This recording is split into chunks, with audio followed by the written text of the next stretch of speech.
Okay, we are live on Facebook.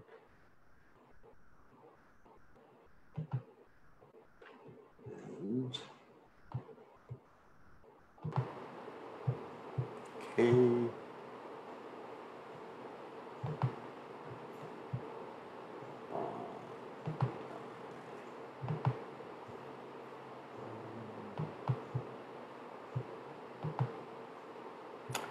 Okay, we are ready to roll. Oh, camera is being funky again. Hold on a second.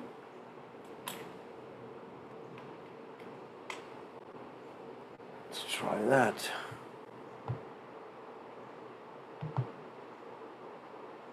There we go.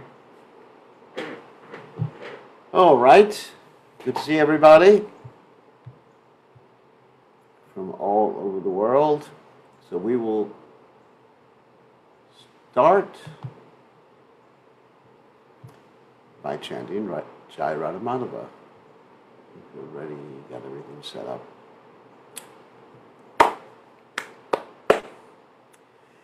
Jaya Radhamadhava Kunya Bihari Jaya Radhamadhava Kunya Bihari Gopi Janavallabha Girivardhari Gopi Jana Vallabha Girivardhari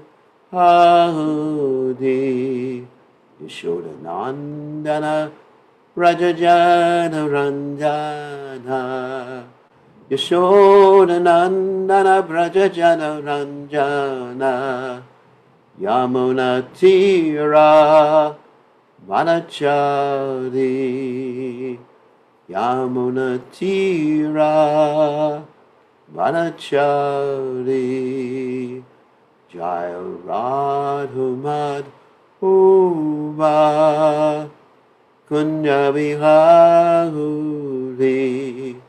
Jaya Radhamadhava Kunya Bihari Gopi Janavallabha Girivardhari Gopi Janavallabha Girivardhari Yashoda Nandana Rajajana Ranjana Yashoda Nandana Rajajana Ranjana Yamuna Tira Manachari Yamuna Tira Manachari Jaya Radhamadhava Kunya Bihari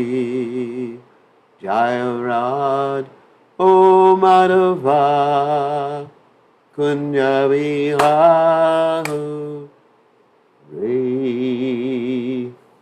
Jai Om Vishnupad Paramahansa Paravatikacharya also Teta Satashi Shimad, His Divine Grace Abhaya Chalananda Bhaktivedanta Goswami Srila Prabhupada Ki Jai ISKCON Founder Acharya Srila Prabhupada Ki Jai Anantakoti Vaishnava Vrinda Ki Jai Namacharya Srila Vilas Thakur Ki Jai Prem Say Kaho Shri Krishna Chaitanya Prabhu Nityananda Shidwaita Garadha Shivasati Gaur Bhaktavinda Ki Jai Shri Shri Radhakrishna Gopinath Shyam Kund Radhakunda Giri Gover Dan Ki Jai Vrindavanam Ki Jai Mathuranam Ki Jai Jagannath Swami Ki Jai Yamunamai Ki Jai Shrimati Tulasi Devi Ki Jai Samaveda Bhakta Vrinda Ki Jai Gaur Premananda Hari Hari Bol All glories to the assembled devotees, all glories to the assembled devotees. All glories to the assembled devotees. All glories to Shri Guru and Gauranga Srila Prabhupada Ki Jai. Gaur Premananda Hari Hari. Nama Om Vishnupadaya Krishna Pristaya Budle Shrimati Bhaktivedanta Swamini Namani Namaste Saraswati Devi Gauravani Pachani Nipasesha Shunyavadi Paschacha Deja Tarani. So Om Gana Timidanda Shagananjana Shlakaya Chakshura Meditam Yena Tasmai Shri Gurave Namaha. So I offer my respectful obeisances unto the lotus feet of my spiritual master, His Divine Grace, A.C. Bhaktivedanta Swami Srila Prabhupada, who so kindly opened my eyes with the torchlight of knowledge while I was blinded in the darkness of ignorance. So, seem to have a lot of people here today. Okay, so we're going to continue with our study of the Bhagavad Gita 9th chapter, and we're on text 30 today. And as I mentioned before, the 9th chapter has so many verses that are important to learn. It might actually be important or good to learn the whole chapter by heart.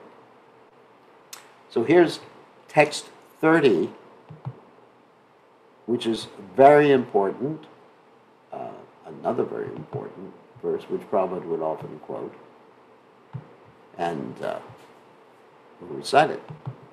Abhichet su duracharo bhajate amam ananyabhak saroreva samantavya samyag vyavasito isaha. Api, even, chet, if, su, duracharaha, one committing the most abominable actions, bhajate is engaged in devotional service, mam, unto me, ananyabhak without deviation, sadhu, a saint, eva, certainly, saha, he, mantavya is to be considered, samyak, completely, vyavasitaha, situated in determination, he, certainly, saha, he. So here's a controversial statement by Krishna.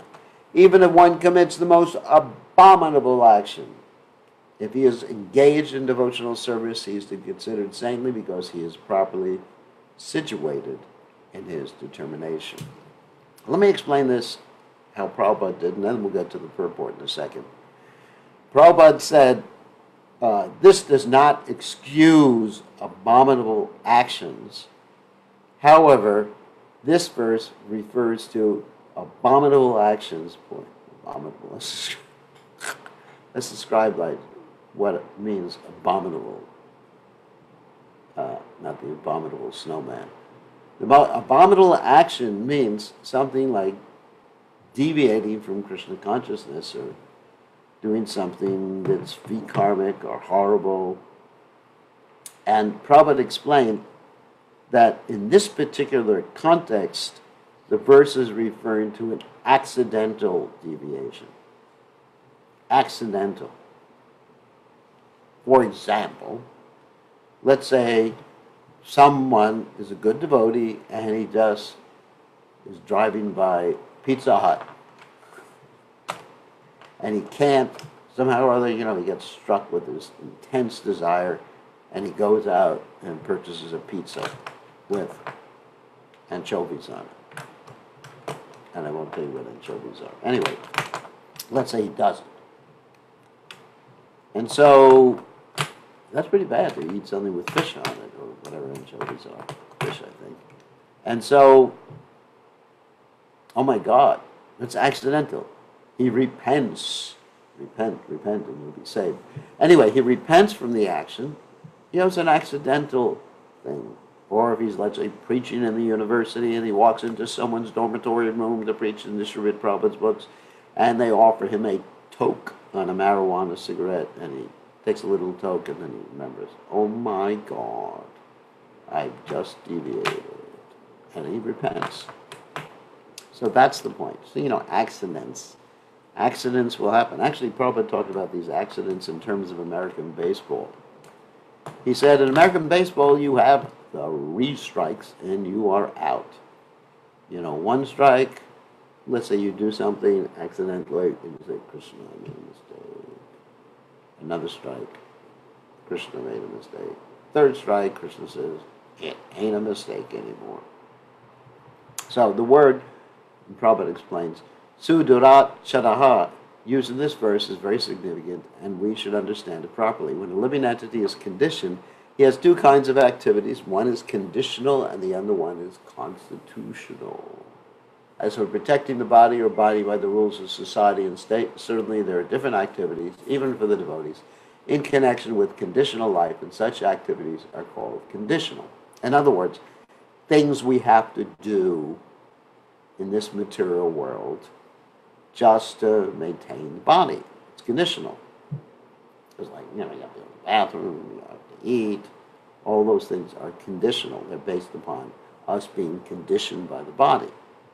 Constitution means what is our ultimate constitution, which is part and parcel of Krishna. Okay.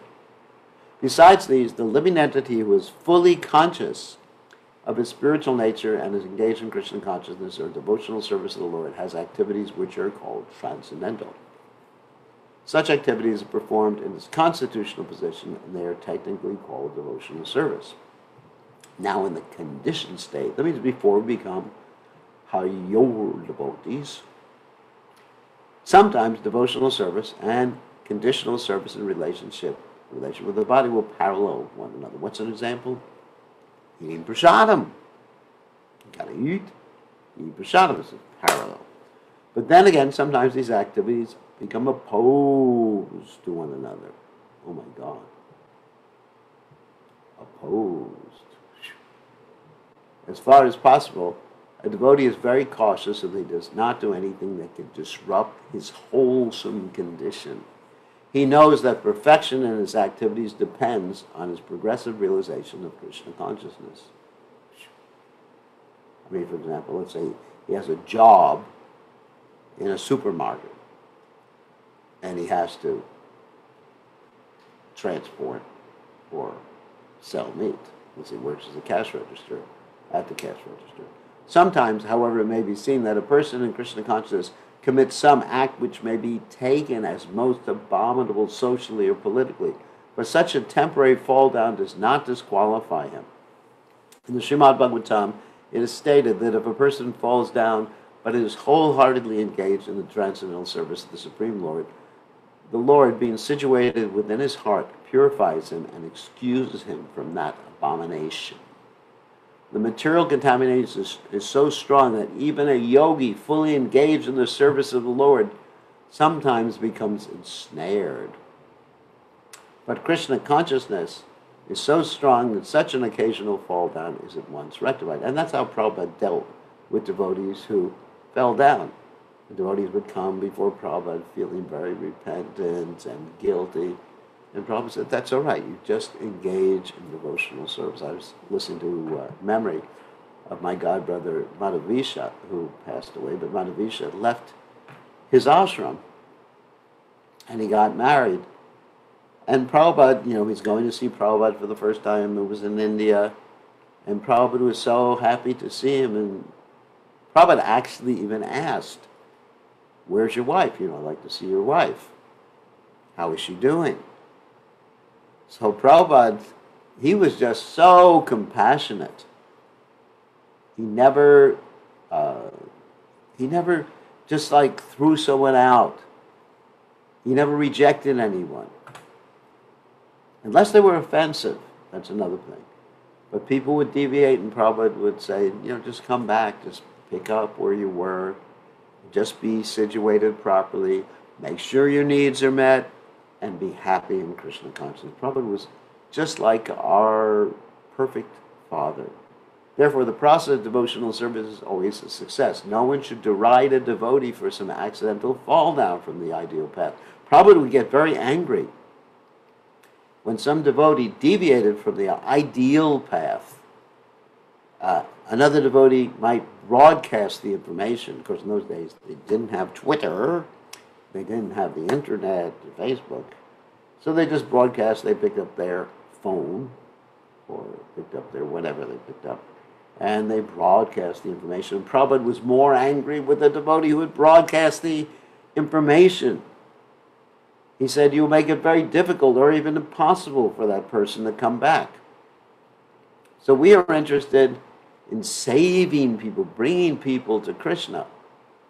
We're not interested in rejecting people because they have some fault. It's like Jesus Christ, for example.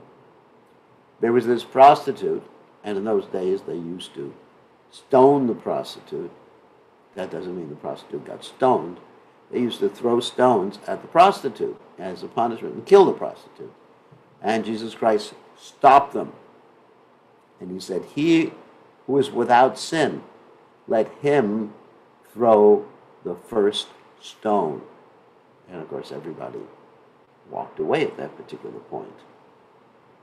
So, and then he said to the lady, "Sin no more." And she became a great devotee of the Supreme Personality of Godhead, and I assume went back to home, back to Godhead. So, Prabhupada said to explain in the next verse, such occasional fall downs will be stopped in due course as soon as a devotee is completely situated in Krishna consciousness. So it's just like learning to walk. In the beginning, one may stumble. So let's say the mother is watching the kid learn to walk. Boom, on the floor. And the mother says, get out of here. You'll never learn to walk. You're hopeless. You're useless. Of course, if the mother says that has a psychological impact on the child, so the child will never be able to walk properly for their whole life. So the parents have to be very careful what they tell their children. If they tell their children, "You are stupid," the child will most likely take that as an instruction, subconsciously, and act stupidly. And just like when I was young, I would lose things. My mother one time said, if your head wasn't screwed onto your body, you would lose it too. And so, I still had that tendency to misplace things. Therefore, a person who is situated in Krishna consciousness as engaged with determination in the process of chanting Hare Krishna, Krishna Krishna, Hare Hare, Hare Ram, Ram Ram, Hare Hare. That's the main thing, the chanting. Whatever happens, don't give up the chanting. Your mind's disturbed, chant more. If you're feeling sick, chant more. If you're in anxiety, chant. If you're not in anxiety, chant. If you're in love, chant. That's a problem. Chanting's not the problem. So anyway, it should be considered to be in the transcendental position, even if by chance or accident he's found to have fallen. The words Sadhara Eva, he is saintly, are very emphatic. They are a warning to the non-devotees that because of an accidental fall down, the devotee should not be derided. He should still be considered saintly, even if he has accidentally fallen down. And the word mantavyaha is still more emphatic. If one does not follow this rule and derides a devotee for his accidental fall down, then one is disobeying the order of the Supreme Lord. The only qualification of a devotee is to be unflinchingly and exclusively engaged in devotional service. In fact, it's mentioned by Bhaktivinoda Thakur that one should not criticize a devotee for accidental fall downs, for past karma, for present, let's say, evidence of his past karma, like ugliness or something like that, or legal problems. It's very, very dangerous. One should assume the best with a devotee. Of course, if someone continues doing something very nefarious, extremely nefarious, then they may have to be rejected from the society of devotees. If someone's a premeditated pervert or something like that, you reject them. You don't just say, well, you're considered saintly. You're not considered saintly. You're a rascal at that point.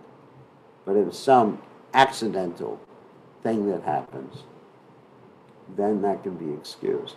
But continual? No way. So in the Nrsimha Purana, the following statement is given.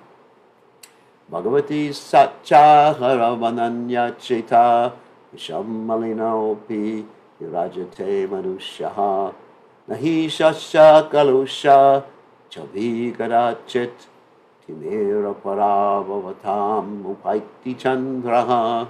The meaning is that even if one fully engaged in devotional service to the Lord is sometimes found engaged in abominable activities, these activities should be considered to be like the spots that resemble the mark of a rabbit on the moon. Such spots do not become an impediment to the diffusion of moonlight. Similarly, the accidental fall down of a devotee from the path of saintly character does not make him abominable. Accidental, accidental, accidental. Remember that word. Not premeditated. That's different than accidental. On the other hand, one should not misunderstand that a devotee in transcendental devotional service can act in all kinds of abominable ways. This verse only refers to an accident due to the strong power of material connections. Devotional service is more or less a declaration of war against the illusory energy. War. So as soon as one declares war, then Maya comes in very special ways with our attachments. Whether they're attachments to the body, or attachments to things connected to the body, or family attachments, or national attachments, or political attachments, or whatever attachments. As long as one is not strong enough to fight the illusory energy, there may be accidental fall downs. But when one is strong enough, he is no longer subjected to such fall downs, as previously explained. And sometimes a fall down may last a whole lifetime.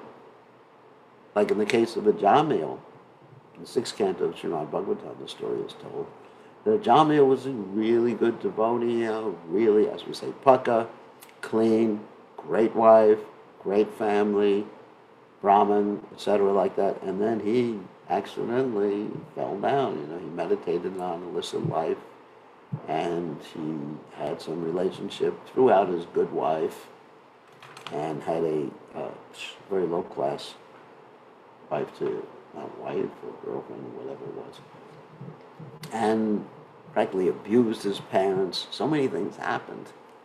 It was a fall down. But at the end of his life, his previous devotional service was remembered, and he was able to chant the names of God because he had named one of his kids Narayan, which is the name of God, and he was saved from the Yamadutas, and eventually he got a chance to perform more devotional service, and to make a long story short, he went back to home, back to Godhead.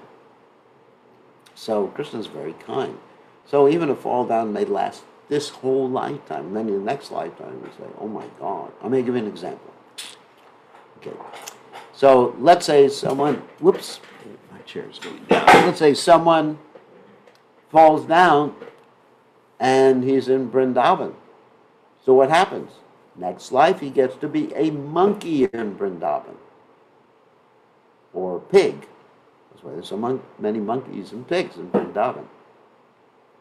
And some of them in their last life were sannyasis. So I always refer to them as my dear monkey Maharaj. When I'm talking to them. No, I don't. No. So, it lasts a long time. But after that birth as monkeys, then again, devotional service. So it happens. And just like, all right, the other example is Bharat Maharaj. Bharat Maharaj fell down from devotional service. Didn't engage in any abominable activity. No. But he actually deviated from his sadhana, his practice. And as a result, he became attached to a deer, and then he became a deer in his next life, and he really felt bad about that as a deer. And that deer hung out with the sages, didn't hang out with the devotees. I mean, it did hang out with the devotees, didn't hang out with the other deer. And eventually he took birth again as Jadabharta, and then he went back to home, back to Godhead. So you don't lose anything. As we heard previously in the Gita, swapamapya dharma shatrayate mahato bhayat. In this endeavor, there is no loss or diminution. So the main thing is, don't make offenses against devotees. That is the heaviest thing, more heavy than an accidental fall down, becoming abominable, making offense against another devotee. So, no one should take advantage of this verse and commit nonsense and think that he is still a devotee. If he does not, because someone could say, here, I'm doing abominable things, but it says in the verse, in spite of the most abominable action, if I'm rightly situated, then I'm considered saintly. I'm a saint. You hear this sometimes. Someone says, I'm a Prabhupada disciple, but they're engaged in abominable activities. If you're engaged in abominable activities, how can you could say that you're a disciple? A disciple means discipline. You listen to the Guru. It doesn't mean you took your initiation and therefore, whatever. You're still considered a disciple. If he does not improve his character by devotional service, then it's to be understood that he is not a high devotee. That means a low devotee. So next verse actually is connected with this particular verse. Shipram bhavati dharamatma shashvas chanti nigachati ghantya pratijanihi name bhakta pranashati. Very important verse which Prabhupada would quote the last two lines of this verse. Ghantya pratijanihi name bhakta pranashati. O Ghantya, you should declare boldly that my devotee will never perish. So, this word by word. Shipram, very soon, Bhavati becomes Dharmatma, righteous, Shashvat Shantim, lasting peace. Nigachati attains, Kuntya, son of Kunti, Pratijanihi, declare, never, may, my, Bhaktaha, devotee, Pranashati, perishes.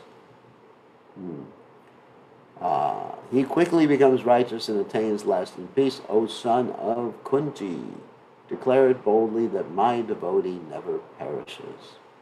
Now, there's an interesting point here. Prabhupada explains that Krishna asks Arjuna to declare boldly that Krishna's devotee never perishes. And there's a reason that Krishna didn't say, I'm declaring it. He asked Arjuna to do it because Krishna is a little tricky sometimes, or many times, or often. Krishna will say something, do something else. Especially if you read the Mahabharata, you'll see how tricky Krishna is. Extremely tricky. So many people don't trust him. Hey, look, Krishna, how can I trust you? I mean, you're God, you can do anything you want. However, one of God's qualities, as we mentioned previously, is he's controlled by his devotees. The devotee is able to control God by the devotee's devotion. And so, if a devotee promises it, and we also mention this in regard to Prabhupada's promise to us. Okay? Prabhupada has said, if we stick to this Krishna consciousness throughout our whole lives, even if we start late, I mean, I started late, I started at 20. That's really late. I should have started before 0. How do you start before 0? If you had a Krishna conscious mother, you can do that because you're listening to Krishna Katha while you're in the womb, like Shukadeva Goswami did. So anyway, so whatever stage you start at, if you continue, Prabhupada has given us this guarantee that you will become Krishna conscious. At least take birth where Krishna's pastimes are going on. So Prabhupada has said it, Krishna will make it true. This should not be misunderstood. In the 7th chapter, the Lord says that one who is engaged in mischievous activities cannot become a devotee of the Lord. One who is not a devotee of the Lord has no good qualifications whatsoever. There's that heavy statement again, which we explained, which bears explanation again.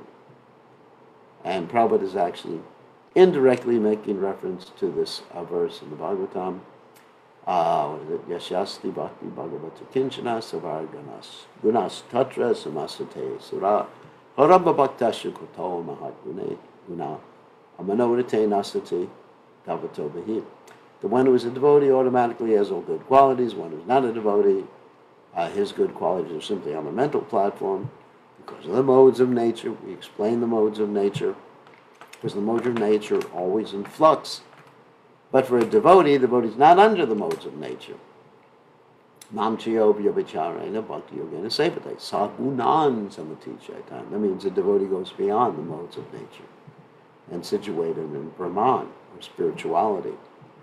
So one who is beyond the modes of nature, then their qualities are completely stable from not only in this lifetime, but lifetime after lifetime, or wherever they go, they are stable and predictable. And one who is not a devotee, then some good qualities may remain for some time, but then, or they may be relative good qualities. Someone may be a great humanitarian, But then maybe killing so many animals, eating animals, hunting or something like that. So you have to see, whether their good qualities are just relative according to the society they're in, or they're absolute good qualities. I mean, absolute good quality means that you're interested in people's welfare and you try to understand, ascertain what is the best thing you can do for people spiritually. Not simply prolong their material life, but actually give them an eternal life full of bliss and knowledge, and help them understand what is the purpose of this life.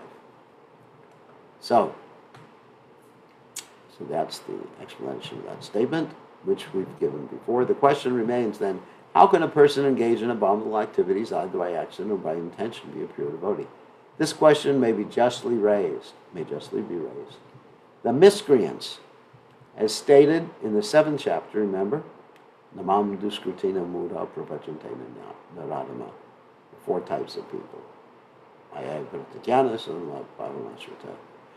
Those who are really low class, Namam Duskrutina Mudha Prabhajante Naradama, Maya Pratigyana, those who are just like, the Mudha, of course, those who are just like think the work is all in all, just like work like asses, and then get drunk at night. Or Maya Pratigyana, those whose knowledge is stolen by intelligence, or Suram Bhavanashrita, those who are definitely atheists. That's the description of the 7th chapter, which some of you may remember. Who never come to devotional service of the Lord have no good qualifications, as stated in the Srimad Bhagavatam. That's the verse I just quoted.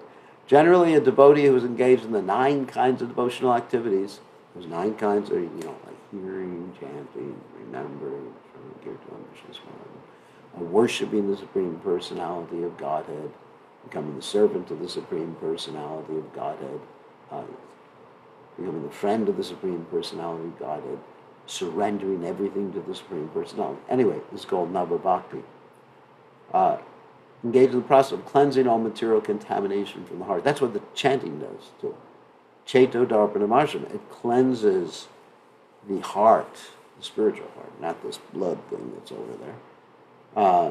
And then you're able to see, cleanses the mirror of the heart, is the description.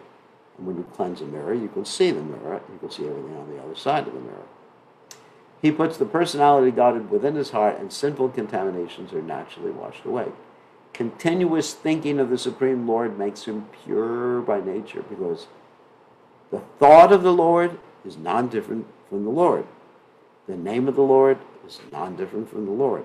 When you say Krishna, he's there. When I think of Krishna stealing butter and feeding to the monkeys, Krishna is right there in my consciousness. He's fully there. Continue, and Krishna is the most pure. Om Pavitra Pavitrava Sarva Vaishnam Gatopi Vayak Smarat Pundarikaksham Sabhaya Avyantara Shuchi Shu Vishnu. If one thinks of Krishna, remembers Krishna, then it doesn't matter whether one is coming from a pure or impure background, one will become pure. Continuous thinking of the Supreme Lord makes him pure by nature. According to the Vedas, there's a certain regulation that if one falls down from his exalted position, he has to undergo certain ritualistic processes to purify himself. Now, we're going to explain this. That's called prayaschita. So it's like atonement. So sometimes let's say the Catholic Church, they would wear these hair shirts or torturing themselves, or what is it called? Self-flagellation. Actually, there was a movie that depicted that. It was called Da Vinci Code. I don't recommend you watch it. It's kind of a depressing movie, but it's interesting. So this person was taking like a whip or chain, or like nails on it or something, and just whipping himself. Bah, I am so evil. Bah, bah, I deserve this. Bah, bah. Don't do that. That's demoniac, actually. And you don't purify yourself by doing that, because you still have the same inclinations. So when we talked about inclinations, we talked about kuta and bija.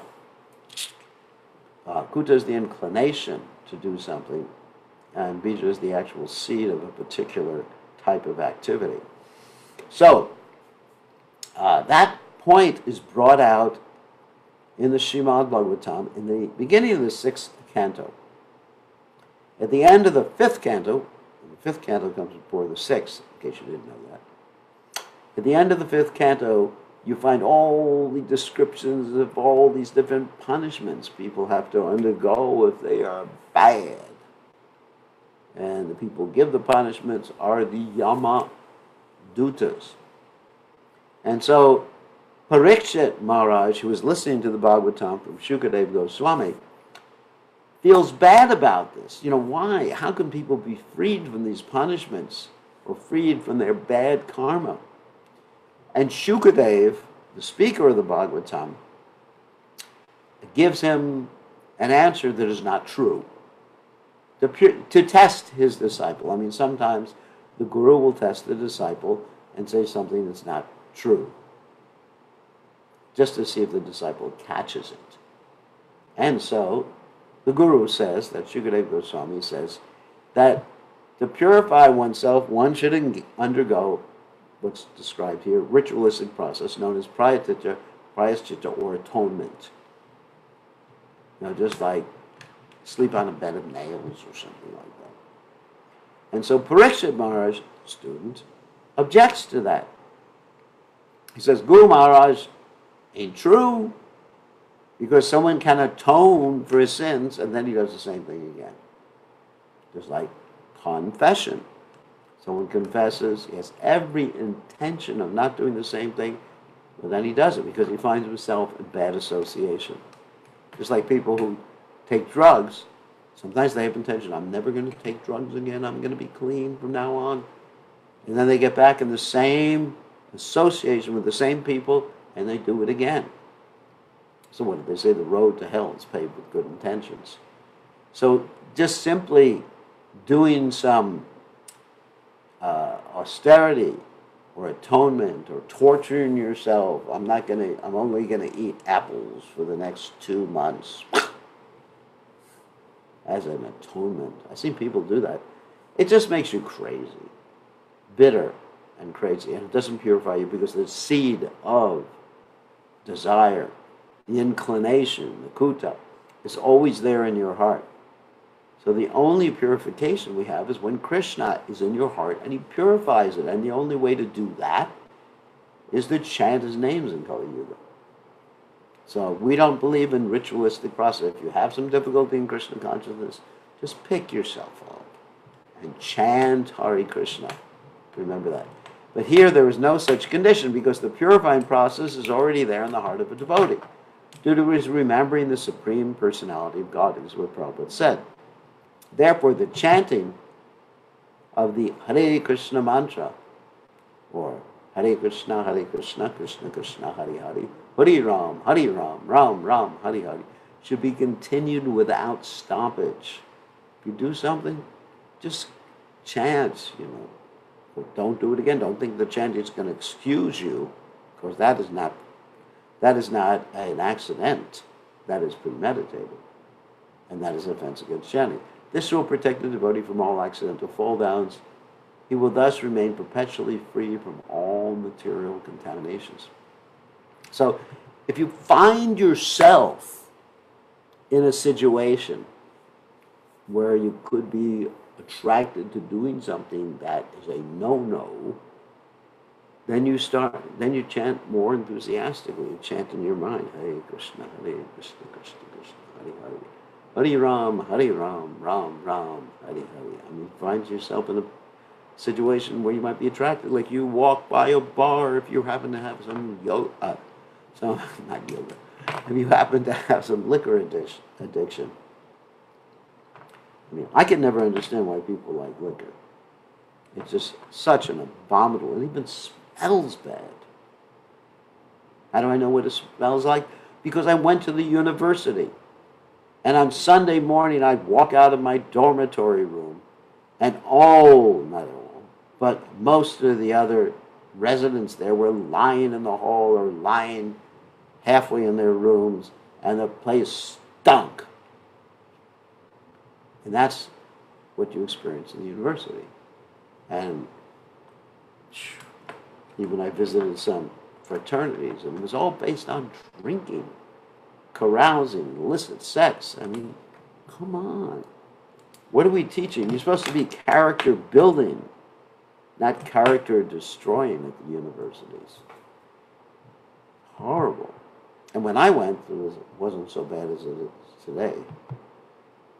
Today it's like the French Quarter in New Orleans to go to the university. Actually worse. Worse. And there's ghosts everywhere. I mean, like when I go to the French Quarter, of course I don't go to enjoy. We go there sometimes on Harinam. We have a Rath Yatra, which we can't have this year, unfortunately. But we had a Rath Yatra right through the French Quarter. It's one of the most sinful places in this world. And you can actually see the ghosts hanging from the trees.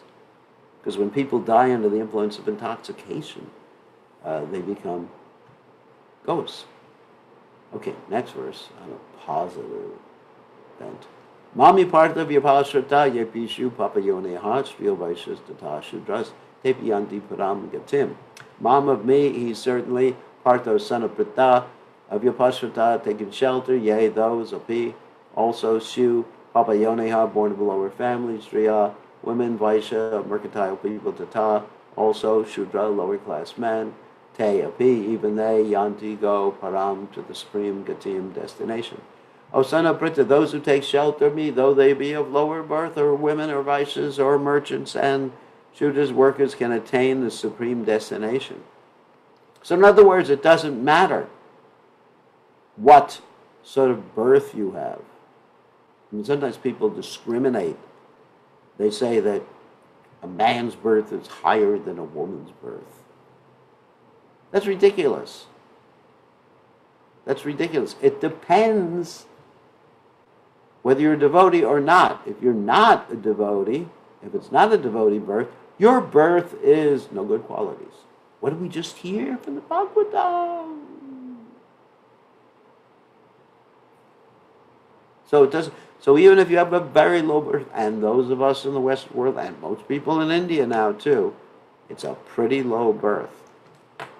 And just the fact that you're born is low. That means you're sinful. Why were you born in this world? Unless you're a nitya, siddha devotee sent down from the spiritual world, it's low. It is clearly declared here by the Supreme Lord that in devotional service there is no distinction between lower and higher classes of people. In the material conception of life, there are such divisions. But for a person engaged in transcendental devotional service to the Lord, there are not. Everyone is eligible for the supreme destination. In fact, it says in the Chaitanya Charitamrita, Kipa Vipra Kipanyashi Shudra Kenana Ye Krishna Tadva Veda Se Guru Hoy. That if one knows the science of Krishna and is practicing and a good example, it doesn't matter. He can be a Vipra, like in a Brahmin family, or a Shudra, low-class family. He can become Guru. He can become, or she can become Guru. It doesn't matter. He, she, doesn't matter. We're not the body, Prabhu, or Prabhu, as the case may be. It really doesn't matter. And if someone's not a devotee, Muchi Hoy, Suchi Hoy, Muchi Hoy, Hare Krishna Bhaja. If one is not a devotee, there's no good qualities. Sorry about that, Prabhu. And if one is a devotee, it doesn't matter. All good qualities are manifest. Even if there's some accidental difficulty. In the Srimad Bhagavatam 2.4.18, it is stated that even the lowest, who are called chandalas, dog eaters. Now you may say, yuck, dog eaters. But I got news for you. Cow eaters are worse than dog eaters. Yes. Yes. Because we don't prescribe dog eating either. It's just horrible. And cow eaters, more horrible. But you think, as Americans, Westerners, or even Indians, that dog eaters are, and eat cows. You know, people, actually I've seen people from India make so many excuses why they can eat cows. They said, well, we don't eat cows in India, but we eat cows in America because they're not the same breeds. Ridiculous. So Chandalas are low, the low birth, but cow eaters is even a lower birth. Can be purified by so even cow eaters can be purified if they give it up. Therefore, devotional service and the guidance of a pure devotee are so strong that there is no discrimination between lower and higher classes of men. Anyone can take to it. The most simple man taking shelter of the pure devotee can be purified by proper guidance. All you have to do is take shelter, just like, love Prabhupada, love the pure devotee, and that's it. This is so simple. Just bhakti. Prema bhakti oha hoite avidya vinashayate. That prema bhakti emanates from the pure devotee, especially the words of the pure devotee. Avidya vinashayate, and avidya, or ignorance, becomes dissipated. According to the different modes of material nature, men are classified in the mode of goodness, brahmanas, the mode of passion, kshatriyas, or administrators, and the mode of ignorance, shudras, or workers. Then, lower than them are the chandalas, and they are born in sinful families. And we are actually born in even sinfuler families. Generally, the association of those born in sinful families is not accepted by the higher classes. By the process of devotional service is so strong that the pure devotee of the Supreme Lord can enable people of all lower classes to attain the highest perfection of life by the pure devotee's mercy. This is possible only when one takes shelter of Krishna. As indicated here by the word vyapashritya, one has to take shelter completely of Krishna, then one can become much greater than great jnanis, that means intelligent people, and yogis, simply by taking shelter of Krishna, which means taking shelter of Krishna's pure devotee. It's such a wonderful verse here. So there's hope for everyone. So, let's see, next text we have time. Kim punar brahmana punya bhakta rajashayastata anityam asukam lokam imam prapya bhajashvamam. Kim, how much? Punaha, again. Brahmanaha, brahmanas. Punya, righteous. Bhakta, devotees. Raja, rishya, saintly kings. Tata, also. Anityam, temporary. Asukam, full of miseries. Lokam, planet. Imam, this. Prapya, gaining. Bhajashva, be engaged in loving service. Mam, unto me. Translation: how much more this is so of the righteous brahmanas, the devotees, and saintly kings. Therefore, having come to this temporary, miserable, material world, engage in loving service to me. Okay. So that means people who have a birth where they're already in the mode of goodness. It's definitely an advantage. But ultimately, it doesn't matter how you get there. You're there. Whether you get there from the Shudra or Chandala platform, or you get there from the Brahmin platform, it doesn't matter. In this material world, there are classifications of people, but after all, this world is not a happy place for anyone. It is clearly stated here, Anityam asukam lokam.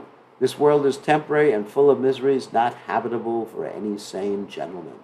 This world is declared by the Supreme Personality of Godhead to be temporary and full of miseries.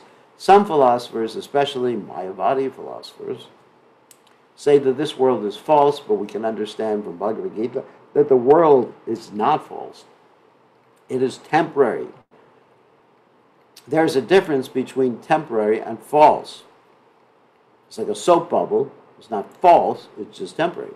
This world is temporary, but there is another world which is eternal. This world is miserable, but the other world is eternal and blissful. Arjuna was born in a saintly royal family. To him also the Lord says, take to my devotional service and come quickly back to Godhead, back home. And as Prabhupada said, Arjuna was able to understand the whole Bhagavad Gita in 40 minutes. With us, it's 40 years.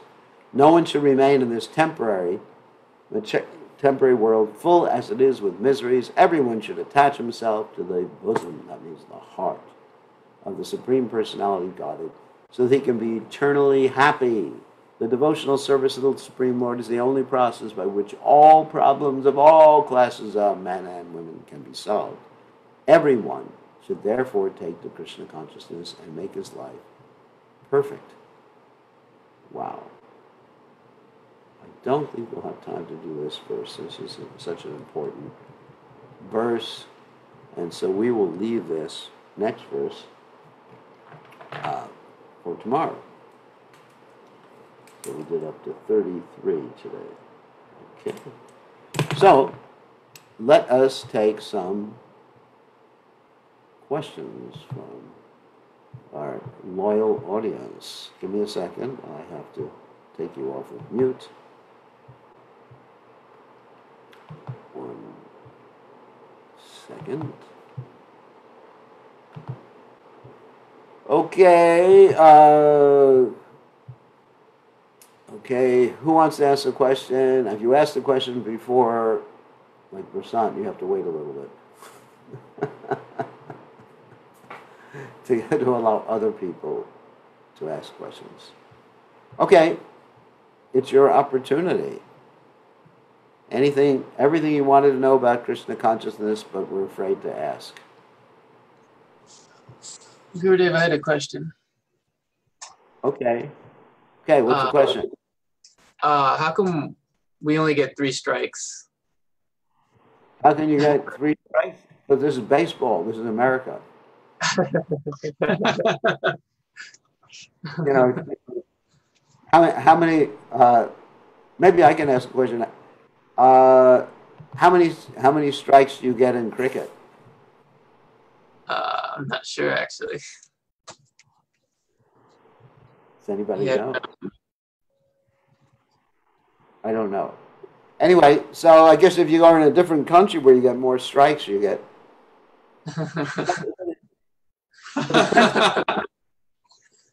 So maybe you should migrate somewhere else.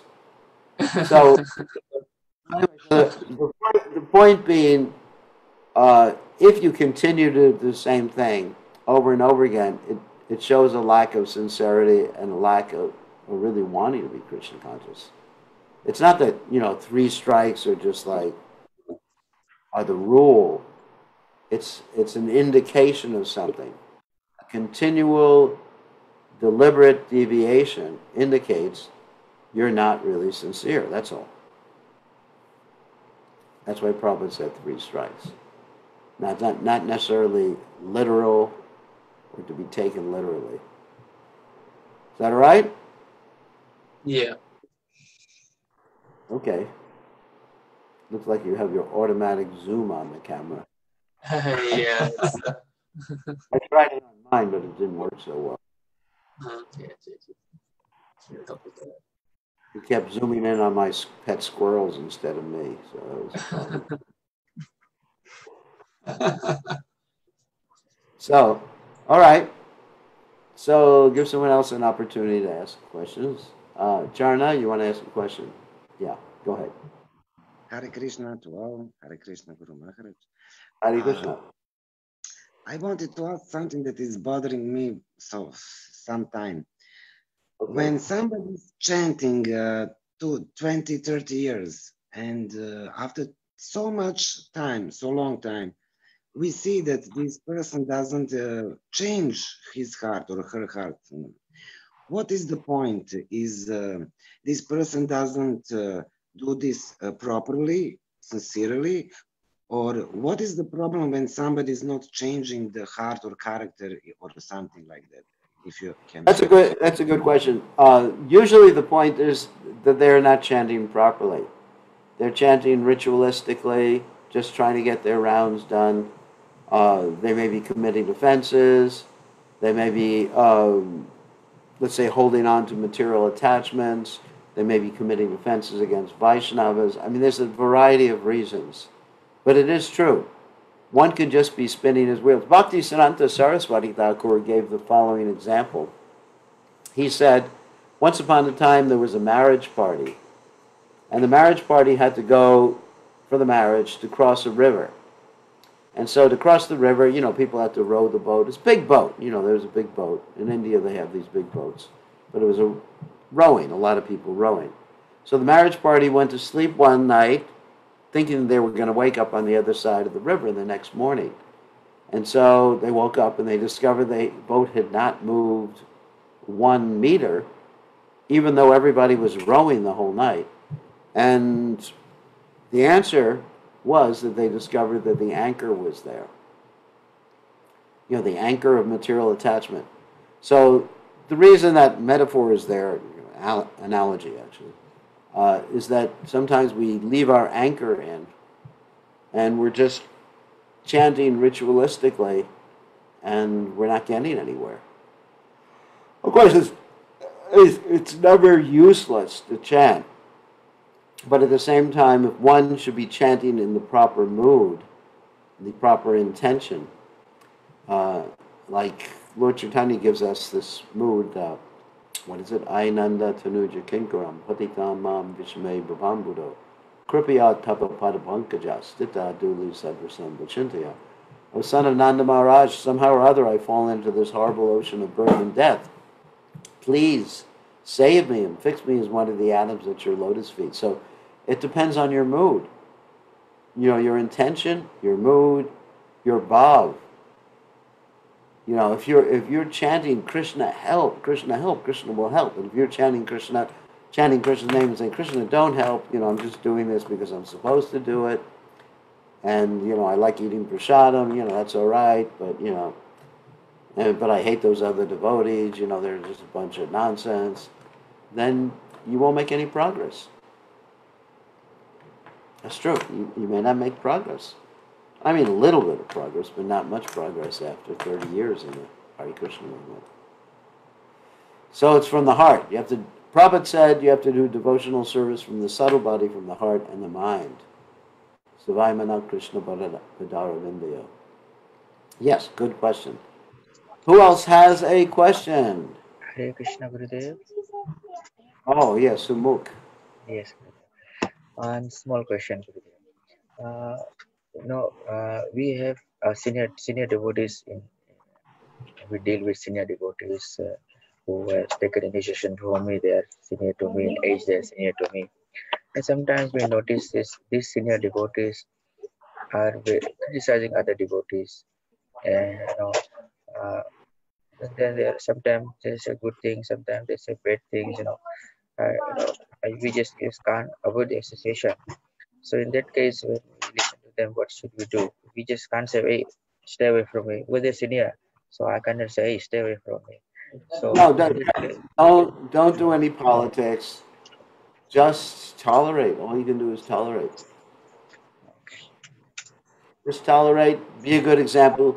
You're a senior devotee now. I think you were one of the first disciples I initiated there on PG.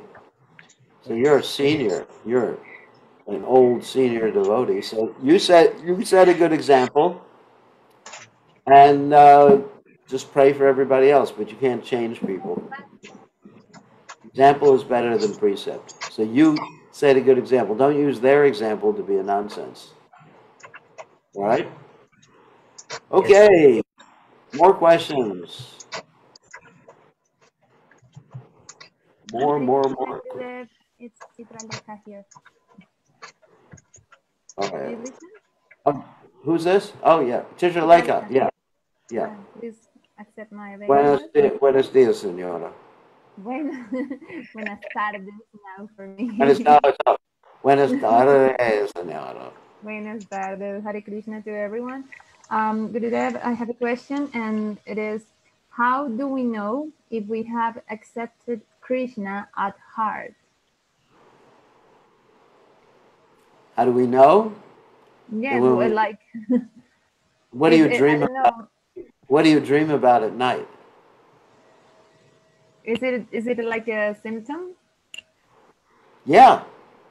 Like if you're just dreaming about, I don't know what else. Dreaming about going bungee jumping at night or something like that. And you're not dreaming about Krishna. It's like where the mind goes. When you're not, let's say if you just let the mind go And if the mind goes to Krishna, that means you've accepted Krishna. If the mind goes to Maya, that means you've accepted something else. Okay. Thank you, Gurudev. But the mind can also go to Krishna's service. Yeah, that's another thing. Like, for example, right now we have some construction going on in the temple. And if I stop this class, that I may think about the construction going on in the temple, my mind will go there. So that's Krishna's service. But if my mind goes back to my childhood pastimes or, things that have nothing to do with relationship with Krishna, that means got some challenges there. It's not an all or nothing thing, but it means, I'm really not quite there. Okay? Thank you. Good question. So, one more question from our... Hare Krishna Maharaj. Oh, Hare Krishna, Joe. Good to see you. Haribo. Lovely class again, Maharaj. Thank you. You talked at the beginning about, and I know, maybe we should learn all the shlokas from the whole ninth chapter. And I have been spending time trying to learn shlokas, like rote learning. I'm a slow learner, but trying to learn them. And I get there, and then after, a week or not very long, quite quickly, I forget them if I'm not doing them regularly. And right. They just go. So if I just don't have the memory, is it worth spending the time trying to learn them? Well, there's a method of learning them that's actually different than just sitting down and learning them. I mean, practically everybody has a good memory. It's a question of how you memorize things. Some people are visual. You probably heard this before. Some people are visual. Some people are auditory. Some people are tactile. You understand tactile? And so the way I used to remember verses is that I would pick one verse and apply it in my life or talk to people that particular day about that verse. I wouldn't just sit down. I mean, it's like torture just sitting down, just learning, at least for me, just learning the words and everything like that. So I would, just like you have Konteya Pratijani Name Bhakta Pranashati is one of the statements we had today. In spite of the most abominable action, my devotee is considered saintly because he is rightly situated. Then because I tend to be visual, so I will actually visualize. If you actually visualize the meaning of that verse, visualize the meaning of the verse, and actually I'll learn the individual words too. Kuntiya, O son of Kunti, like that. Johnny declare it boldly, and then anyway, I use my visual sense to try to understand it. Because if I simply look at the words and try to memorize it, and then I'll preach it to people or speak it to people. Because as you know, the best way of learning is to teach. Yeah. So you're saying it's worth trying to find a way that works to try and remember. To explain it or to see how this verse applies in the world, or mention it to other people. Actually, most of the verses I remember or know, I made little index cards out of them. And I took them when I went on Sankirtan, which is the old days when I used to be a devotee. So when I went on Sankirtan, I would actually keep the card in front of me and every few minutes just refer to it and then preach about that. And then I learned the verses. And then another thing is when I listened to Prabhupada, I heard Prabhupada using these same verses over and over again. The verses I learned are the ones that Prabhupada regularly recited. I mean, sometimes in these classes like the Bhakti Shastri classes, I know Champaka's listening, they have you learning verses that Prabhupada really didn't use at all. So I usually pick the verses that Prabhupada keeps using in the purports over and over and over again. Oh, Champaka has someone who's interfering. Didn't like my comment about Bhakti Shastri. Anyway, so that's how I learn verses. Yeah, that's helpful. Thank you. But don't worry about it. I mean, it's everybody, if they have the right methodology, can remember things. Almost everybody. You know, unless people have some brain damage, they can remember things. It's just a question of how they remember. Everybody has different methods of learning things. And usually, if emotions are connected with the learning process, then you're more apt to learn. You know, if you're just what do they say, blasé, of course, some of you may not know what that word means. If you're just neutral about something, you're not going to learn it. It has to be something that really has some meaning to you. So you connect with emotion. Or I've heard that ones that are good to learn are ones that resonate with you. Shlokas that, you know, you connect with. you resonate, yeah. So learn the ones that resonate with you. Don't try to learn a lot. I mean, but the ninth chapter just strikes me as having so many shlokas that I memorized. And so many shlokas that Prabhupada actually utilized. But just to learn shlokas, I've seen like sometimes in the Gurukula, the kids just learn all these shlokas and they just repeat them like robots. And they don't really learn the meaning. They can repeat the translation verbatim, you know, word for word, but they don't really learn the meaning. So when I recite a shloka, I very rarely will repeat the word by word translation. I'll paraphrase it. You know, I find paraphrasing is much more important than actually verbatim. Verbatim means like word by word, exactly repeating the things. It's very hard because then it's to me it's like just robotic repetition, and then you forget it very. So I paraphrase. When I learn a verse, I actually paraphrase the verse. You know, I may reverse the order or something like that, and then I can learn it much more quickly. Okay, let's see what time it is. Okay, I think it's time to go. So we want to thank you all for joining us, and this time seems to work pretty well for everybody, rather than the 1 hour later, because we're having much more people. Seems like everybody likes it, except for some people in America. But America, oh, even Rishikesh has joined us. I don't know about America anymore, you know. You know, move to Fiji or something. Move to Fiji, where everything is peaceful and you have a great prime minister. Even chanting the prime minister, even you say his name, you make spiritual progress. He's Rama, one of the only countries in the world where the prime minister has a spiritual name. Such a nice country. Anyways, not that I just like the beaches, I like the devotees there too. Okay, on that happy note, we will see everybody tomorrow. All glories to His divine grace. A.C. Bhaktivedanta Swami, Srila Prabhupada.